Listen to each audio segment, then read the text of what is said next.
Hi, welcome to my channel Rubia Stedman. In this video I want to teach you how to Tunisian crochet these beautiful scarves.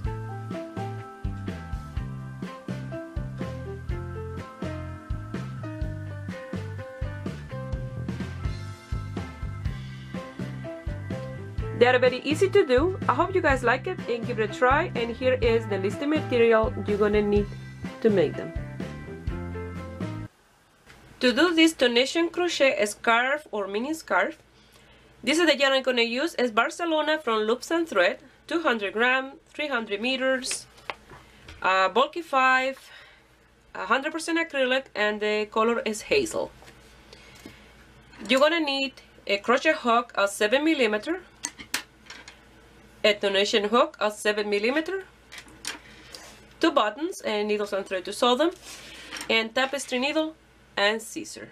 I already made this one. This is the original design.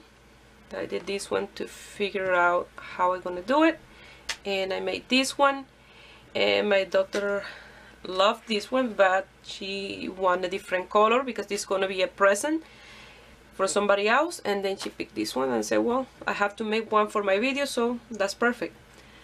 So I'm gonna be working with this one, and with one ball of yarn I made this one. I have all this left over that is enough for a hat, but I don't gonna have time to make the set because this one is going to England on Sunday, so I don't gonna have time to make the hat, but maybe with this one I will make the set. So let's start making our little scarf. We're gonna start with a slip knot, and I'm gonna do a chain of 6 with my crochet hook because it will be easier to do the chain. 1, 2, 3, 4, 5, and 6. Now with the Tunisian hook, you're gonna do 6 loops on your hook. So that's 1, 2, 3, 4, 5,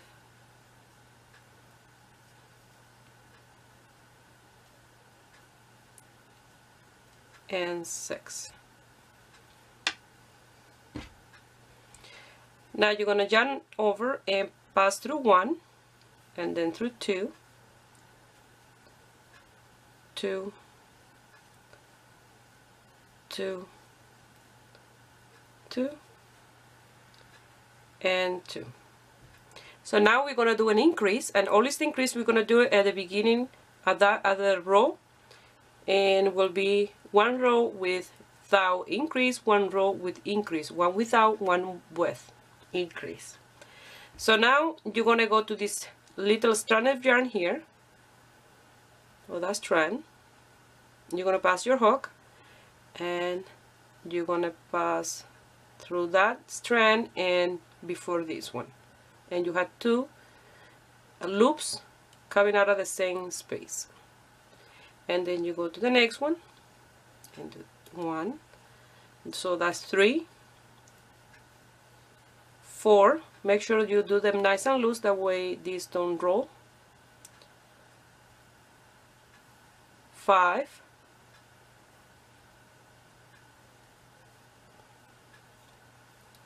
6, and then you're gonna grab these 2, the one in the front and the one in the back, and pass it through those 2, and you have 7 now on your hook. You're gonna pass it through 1,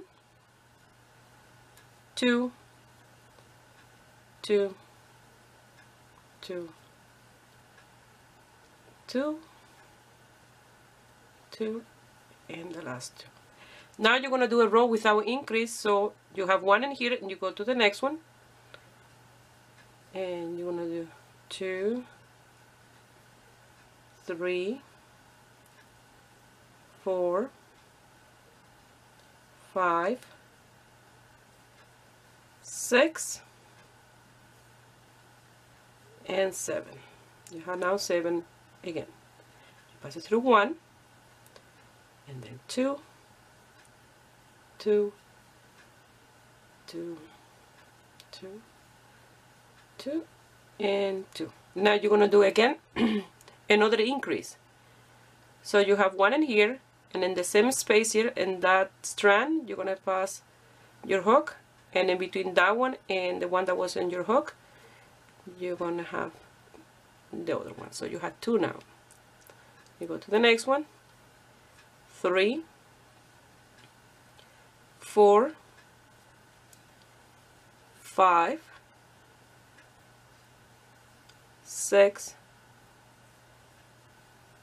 7, and 8 between the front and back strand here. Those 2 like that is 8. So now you have 8 on your hook.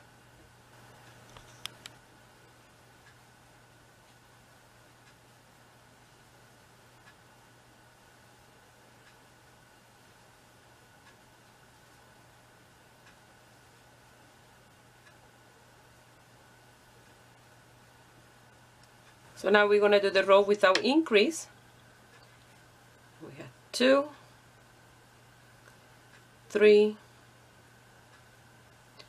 4, 5, 6, 7,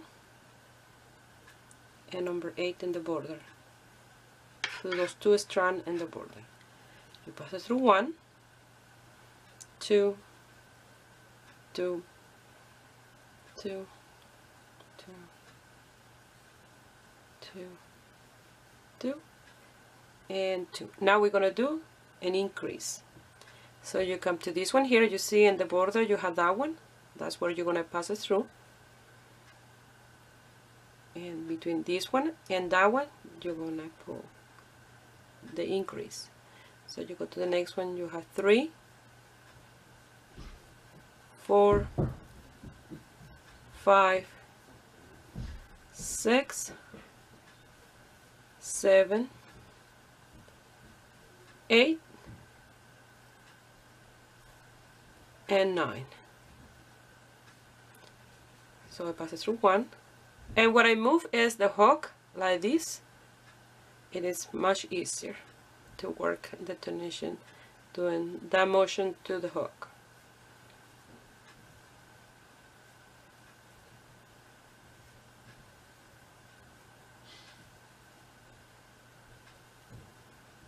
Now we're going to do a row without increase, so we have 1, go to the next one, 2, 3, 4, 5, 6, 7, 8, and in the border 9. So you see now how I start the increase all in one side and straight in this side. And we start with 6 and now we have 9.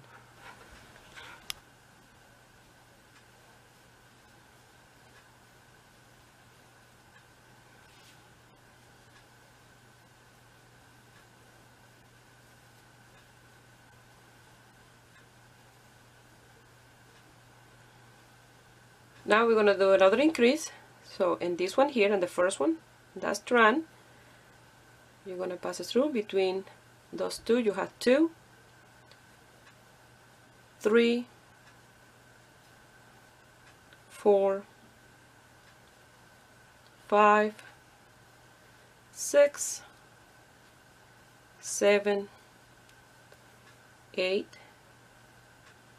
9, and the one in the border, 10.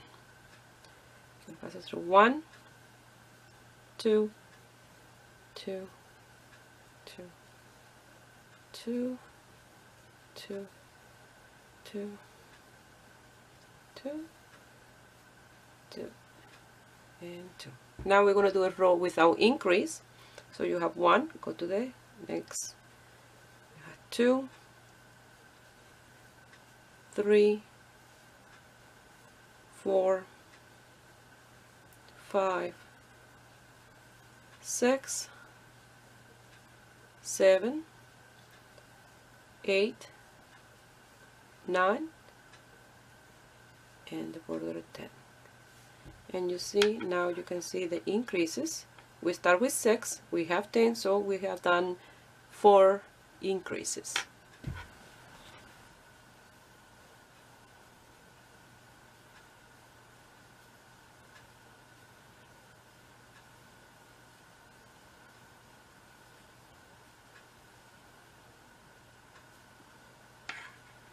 Now we're going to do another increase and we will have 11 on our hook.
Here I have 13 already on my needle or in my hook, and you can see the increases and start to change color here.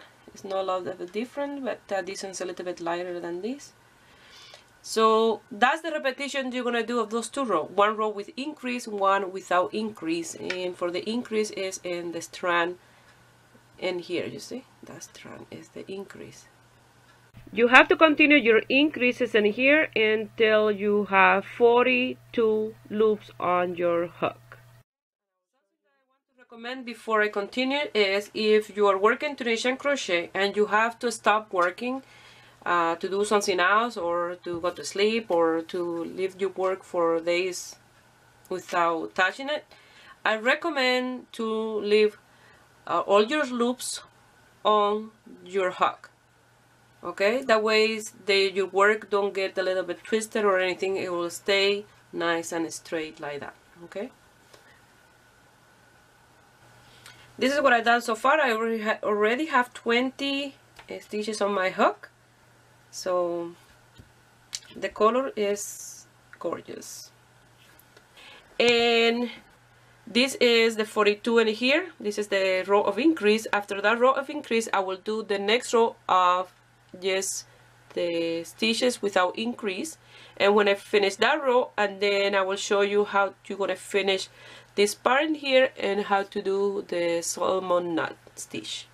Here I finished the last row, and you will have a little square like this, so you have to finish this. So you can do it with your Tunisian hook or with your crochet hook. So I'm gonna use the crochet hook. I'm gonna chain one, and I'm gonna come here to this strand of yarn, and I'm gonna pass the yarn through, and I'm gonna do a slip stitch. Go to the next one and do a slip stitch like this. And that will give you a finish here and a border. So you're gonna do this all the way to the end, and don't cut your yarn, because we're gonna do the salmon knot with the yarn attached to the piece. See? Really nice.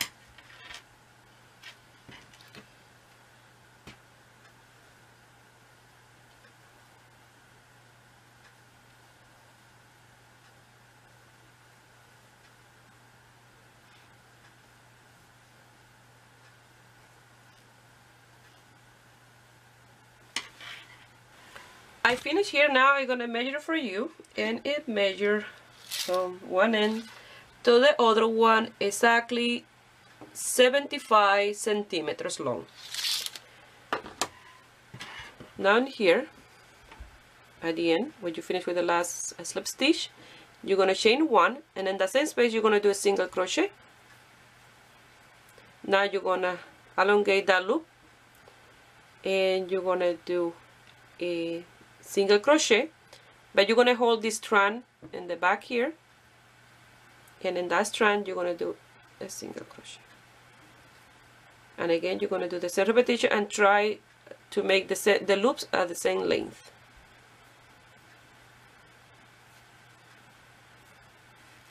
Another single crochet. Now you're gonna come here and you're gonna count 1, 2, 3, 4, around 5 spaces, and you're gonna do a single crochet. And it will look like this.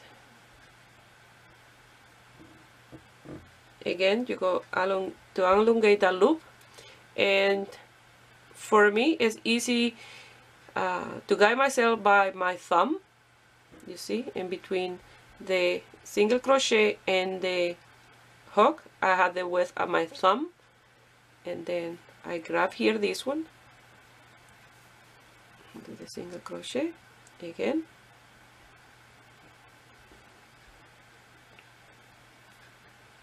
when I'm holding here I'm measuring as well.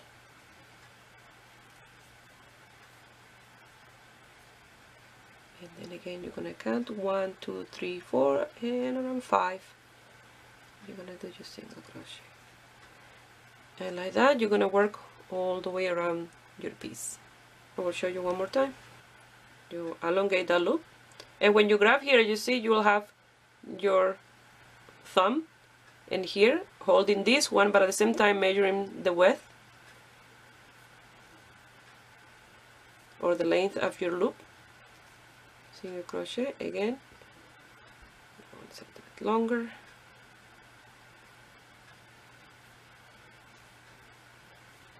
single crochet, and then you're going to count 1, 2, 3, 4, and 5. Again you do your single crochet, and they look like this.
The same way that you did this part in here, you're gonna do that in this border all the way around to the tip and all the way on this side until this single crochet, and here you're gonna finish with a slip stitch. Something that I wanted to mention is in this part here, you don't gonna find your 5 stitches as easy as the other side. So what I do here, I try to place them almost at the same distance. You know, this is not too pulled out, but neither too together. Almost at the same distance, all of them. I guide myself by the length of the stitch. I'm gonna do the last one, and you're gonna do a slip stitch on the first single crochet that you did on the corner. You're gonna cut your yarn and loose that tail. And this part here, I tend to lift like that, but that will take a shape, you know. And the blue one that I did is already flat. So now what you're gonna do after you lose the tail is sew the buttons. And this one, I sew the buttons in an angle, no straight. And we don't did any buttonhole for these, but once you open the little hole to pass the button, you see they stay nice and big. So just like so. And the same way, I'm gonna do the ones that I just finished making. They stay like that. You see? So for this one, I will come here and I will sew them around here. These buttons are a little bit on the expensive side, but they are a little bit, you know, fancy for these. Really nice. This one regular $3.89, but I bought them on sale in Fabric Land. So they're really nice button. And I'm gonna sew them with the same yarn. That way they're nice and secure. And I will sew them in an angle like that. So when this is on, it will be in here. And then when you put this on, you will fold this a little bit in the front, just to show a little bit of the inside stitch. That is really nice. And it looks really, really nice. So you can start making this year or next Christmas present already. So I will sew the buttons and I will show you the end result. This is the amount of yarn that I have left from that bowl. So it's enough in here to make a hat. So if I decided to make one, I will make it big. Here's the blue one. And in person, it looks even nicer, the color, because those blue are different shade of ocean blue, sky. They look amazing. Well, I love them. They are amazing. Especially if you live in a country that is not too cold. You know, you can wear one of these no problem. Or for the spring or fall, or even in the winter you can wear these. It's really, really nice and warm. And I love the end result. So I hope you guys like it. I give it a thumbs up. And subscribe to my channel if you are not already a subscriber. If you make this piece and you want to send me some picture, you can do it through my Facebook page, Ruby Stetman, or you can find me in my Instagram, Ruby Stetman Crochet. Please share my video with friends and family. That way you help me grow here on YouTube. I wish you have a beautiful day. Bye.